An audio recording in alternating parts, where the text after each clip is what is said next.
it would take more than a year to move those 20,000 people.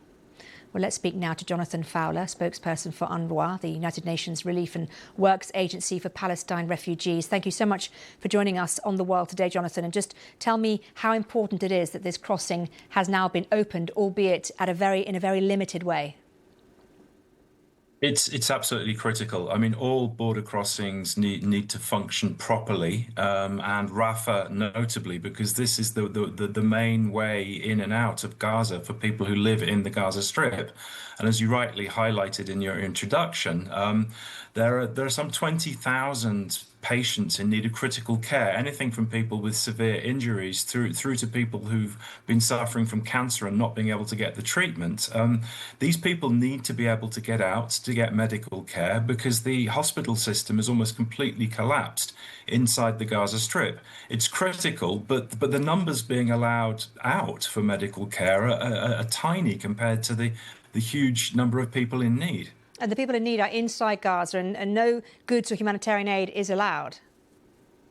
Precisely, and this is another issue. I mean, the flow of humanitarian aid that was much hoped for, the massive scale up when the ceasefire came into place at the beginning of October. I mean, those hopes have not been realized. Basically, the massive scale up requires all crossings to function properly and for goods to be able to flow in and humanitarian supplies to be able to flow in at the scale required. And we're still very, very far from that.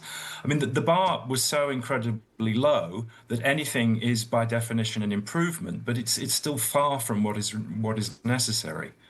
And of course, we know that Rafah is traditionally the primary entry and exit between Gaza and Egypt, hugely important in the past.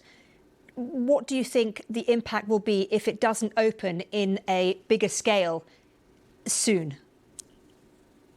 Well, the humanitarian crisis is still incredibly severe inside the Gaza Strip. So, I mean, clearly that the patients that need to be able to get out to get the care, that's one part of the story. But overall, I mean, the suffering of the population, more than 2 years of this, it still remains high, and it's an extremely critical situation. So if a crossing like Rafah is not allowed to function at the scale and the potential that it could function at, the humanitarian consequences on the ground are not going to be alleviated quickly enough. And this means more lives lost, this means more disease spreading, and it means that people won't be able to get the adequate shelter materials that they need to cope with severe weather.